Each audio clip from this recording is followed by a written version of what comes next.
देश में सनातन के अंदर ये जो छुआछूत भेदभाव ऊंच नीच भरी हुई है, ये मिट जाए, हर हाल में हिंदू एक हो जाए।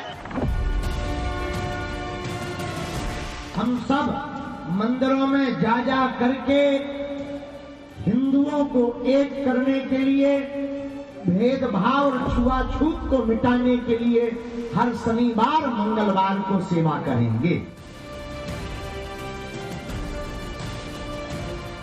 आज में हिंदू बचना चाहिए, हिंदू एक होना चाहिए और भारत हिंदू राष्ट्र होना चाहिए। जातियों की दीवारों को ध्वस्त कर सनातनी एकता का आह्वान करने निकले बागेश्वर सरकार की उस पद यात्रा का अल्प विराम है ये, जिसका शंखनाद उन्होंने ठीक 9 दिन पहले किया था। सनातनी सूत्रों में हिंदुओं को बांधने निकले बाबा की धर्म यात्रा के पहले चरण का ये वो पड़ाव है जहां अगाध आस्था है, आशा है, उम्मीद है और विश्वास है। लेकिन सवाल है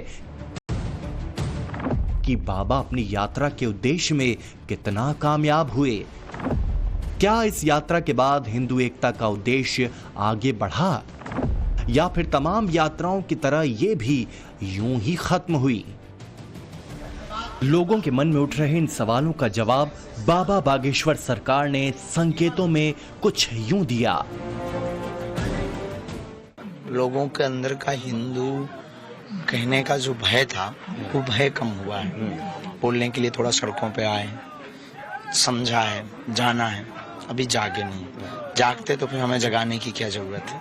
तो अभी जगाना बाकी है। अगर दूसरी पदयात्रा करना है, इसका मतलब अभी जगाना बाकी है, इसका मतलब पूर्ण रूप से जागेंगे। पहली यात्रा को विराम देते देते बाबा बागेश्वर ने आगे की योजना को विस्तार से बताया। हम उसके बारे में बताएंगे, मगर उससे पहले जान लीजिए कि सनातनी सिरमौर बने पंडित धीरेन्द्र शास्त्री ने अपनी इस यात्रा से लोगों को कितना प्रभावित किया। हिंदुओं के आह्वान पर, और ये जितने हिंदू, लाखों हिंदू देश विदेश से लोग आ रखे हैं, इसलिए आ रखे हैं कि सनातन की आवाज उठाइए, जात पात की करो विदाई, हिंदू हिंदू भाई भाई। हमारा आज की डेट का 2 साल 3 साल 4 साल का बच्चा, उसके मुंह से भी जय श्री राम निकल रहा है। इसको देखकर हम समझ गए कि बाबा की आवाज से सनातन जाग गया। ज्यादा असर पड़ रहा है, पूरे ये अखंड भारत में ये बात पहुंच चुकी है कि अब हिंदू जाग चुका है, संगठित हो चुका है और हम हिंदू राष्ट्र बनाने के अग्रसर हैं। भक्त जो कह रहे हैं, बाबा उसे आगे अखंड राष्ट्र स्तर तक विस्तार देने वाले हैं। धर्म के प्रचार प्रसार के लिए शुरू हुई मौजूदा यात्रा को खत्म करने की घोषणा करने से पहले बागेश्वर धाम के पीठाधीश्वर ने अपने उद्देश्य को पूरा करने के लिए आगे की योजनाओं के बारे में विस्तार से बताया। अगली पदयात्रा कब होगी? 2025 में निश्चित तय है। तब तक छोटी छोटी यात्राएं चलती रहेंगी, छोटे छोटे उपाय चलते रहेंगे सामाजिक समरसता के लिए।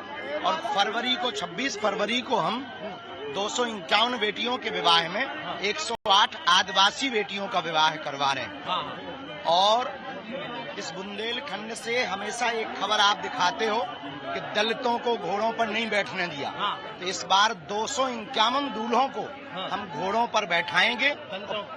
दलित कोई है ही नहीं, इस देश में सब हिंदू हैं। हनुमान जी के अनन्य भक्त और धर्म ध्वज वाहक बाबा बागेश्वर ने अपनी प्रतिज्ञा पूरा करने का पूरा खाका खींच रखा है। इसकी अहम कड़ी है ये सामूहिक शादी, जिसे बाबा बागेश्वर हर साल पूर्ण करवाते हैं।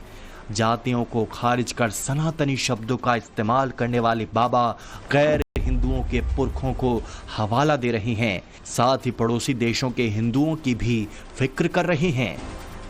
जितने भी हिंदुस्तान में रहते हैं सब हिंदू हैं, क्योंकि ये हिंदुओं का स्थान है। यहाँ रहने वाले मुसलमान भी कन्वर्टेड ही हिंदू हैं, उनके दादा के परदादा के दादा हिंदू ही निकले। हिंदुओं की वैश्विक एकता की बात करने वाले बाबा बागेश्वर ने अपनी यात्रा की शुरुआत अपने धाम से की थी। इस दौरान उनके समर्थन में बेहिसाब लोग आए, सड़कों पर उनके पीछे पीछे हिंदुओं की भीड़ चलने लगी। इस दौरान कुछ विघ्न हुए, कुछ बाधाएं आईं, बाबा के पैर में छाले पड़ गए, किसी ने फूल के साथ मोबाइल उछाल दिया बाबा पर। तो किसी विधर्मी ने बैनर पोस्टर दिखाकर उन्हें भटकाने का प्रयास किया, मगर बाबा बागेश्वर न तो डिगे, न थके, न विचलित हुए। अपने उद्देश्य की पूर्ति के लिए लगातार चलते रहे। इसी का परिणाम है कि इस सनातनी सिरमौर से उम्मीदें बेहिसाब बढ़ी हुई हैं। अखंड भारत बनाने के लिए ये यात्रा है। खूब लड़ी मर्दानी, वो तो झांसी वाली रानी थी। एक बुंदेलखंडी, वो महारानी ने किया था, लक्ष्मीबाई ने किया था। आज एक और बुंदेलखंड की धरती से समाज के जो बुंदेलखंड की धरती से खंड खंड नहीं बल्कि अब अखंड रहना है, क्योंकि ना बटेंगे ना बांटेंगे, ना कटेंगे ना काटेंगे। एक थे और एक रहेंगे तो सेफ रहेंगे। इस बात को देने के लिए आज हमारे बागेश्वर सरकार ने ये अभियान लिया है और ये आगे बढ़ेगा।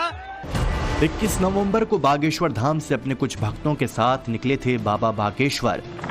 यात्रा का नाम रखा गया सनातन हिंदू एकता पद यात्रा। बागेश्वर धाम से लेकर ओरछा धाम तक पद यात्रा का रूट तय हुआ। 9 दिनों में 160 किलोमीटर तक सनातन हिंदू एकता पद यात्रा हुई। यात्रा में बाबा बागेश्वर रोजाना करीब 20 किलोमीटर पैदल चले। यात्रा के दौरान सभी जाति धर्म के लोगों से बाबा ने सीधा संवाद किया। पद यात्रा में लाखों की तादाद में सनातनी शामिल हुए। जिस तरह बाबा बागेश्वर के पीछे सनातनियों का हुजूम उमड़ पड़ा, उससे लोगों का यकीन बेहिसाब बढ़ा है। यहाँ तक कि नेताओं को भी लगने लगा है कि बाबा की एकता यात्रा अहम कड़ी साबित होगी सनातनी एकजुटता में। युवाओं का इस यात्रा से जुड़ना ये परिणाम है बागेश्वर धाम का, और जो उनका दायित्व है उस दृष्टि से उन्हें जो अभियान छेड़ा है उनके लिए मैं नमन करता हूं और भविष्य की शुभकामनाएं देता हूं। प्रहलाद पटेल के अलावा बाबा बागेश्वर की इस यात्रा में कई जानी मानी हस्तियों ने शिरकत की थी। मसलन फिल्म स्टार संजय दत्त, भाजपा नेता मनोज तिवारी, रघुराज प्रताप सिंह उर्फ राजा भैया, मध्य प्रदेश सरकार के कई मंत्री, छत्तीसगढ़ के उप मुख्यमंत्री विजय शर्मा, बीजेपी विधायक टी राजा, किन्नर महामंडलेश्वर हिमांगी सखी समेत कई हस्तियां कड़ी बनी बाबा के इस एकता यात्रा में। यही वजह है कि आम लोगों को भी लग रहा है कि बाबा जिस यात्रा में निकले थे उसमें वो सफल रहे हैं।